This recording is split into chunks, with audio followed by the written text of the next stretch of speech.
Here's Mahanawaz from SegmentNext, and today we'll be taking a look into what's new in the freeform multiplayer zombie sequel State of Decay 2 that is confirmed to be released on May 22nd, 2018 exclusively for Xbox One and Windows 10.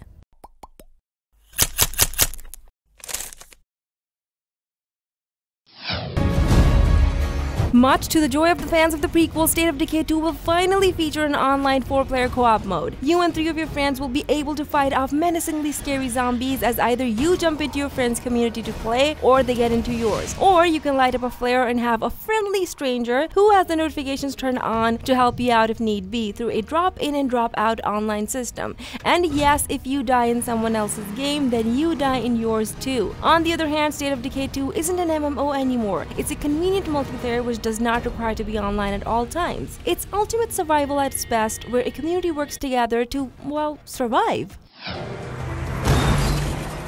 As for the gameplay, it looks set to be refined and evolved from the gameplay of the prequel, which saw players scavenge for resources and build communities among the wastelands of rural communities left behind in the outbreak. Players tried to maintain order with the help of other survivors for as long as possible before the wasteland literally hit the figurative fan and you have to flee to another location. Unlike the first game, there will be no single protagonist. Instead, each character will be given different stats and traits, with each playing their role within the group to help everyone survive.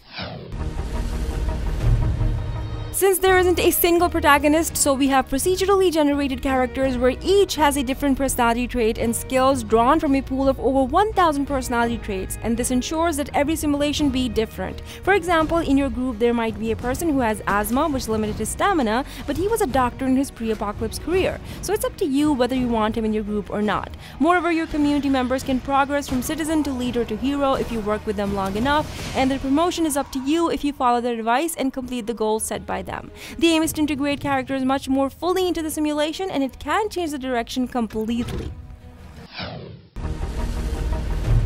This time around, it's easier to either execute or kick out survivors. Unlike the original where you had to go through thicks and thins to kind of manipulate someone to drop out, here you straight up tell someone who isn't putting a positive impact on your community based on their negative personality traits to just go their way. Based on these same traits, they may either put up a fight or go away peacefully.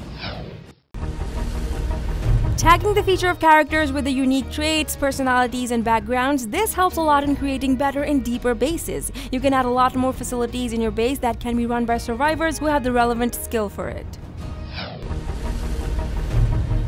Unlike the prequel, State of Decay 2 gives a more specific view of the ins and outs of your community. In the original game, your community may have been starving, but you had no concrete reason behind the cause. Now you get a screen that gives you a complete breakdown of what's going on with the community, the resources, where your people are, what they're up to, also how you're staffing the various facilities in your base.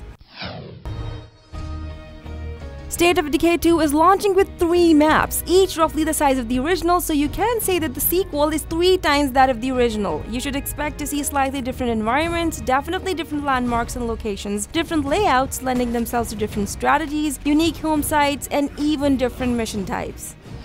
And even save themselves. Aside from the standard zombies, State of Decay 2 has new types called freak zombies. These include super fast, extremely creepy, don't know what hit you kind of zombies called feral zombies. They're on all fours and come out of nowhere. Then there are juggernauts. These are massive zombies that are hard to kill, and if captured, they'll eat your face off, then rip you apart. No chill. As for the other one, these are called bloaters that when shot, explode and release a huge cloud of toxic fumes that are nauseous and are probably made of actual living people. Talk about weird. Then there's the snitching kind called screamers that do what their names say, scream and call out other zombies.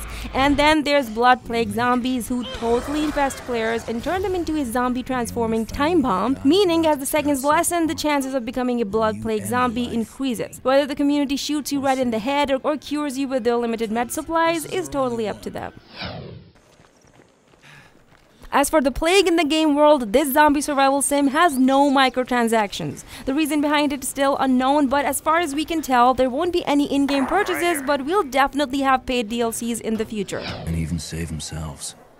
And finally, State of Decay 2 will not only be enhanced for the Xbox One X, but it's an Xbox Play Anywhere title, allowing those with both a PC and Xbox One to keep their save file when switching between the two games, and they only need to purchase one digital copy. So to answer the question we wanted to explore in this video, yes, you should definitely buy State of Decay 2 if you love risks, challenges, and intense decision making, all on the expense of killing zombies. Classic formula. As always, leave us a like, subscribe to SegmentNext, and visit segmentnext.com for more. Until next time.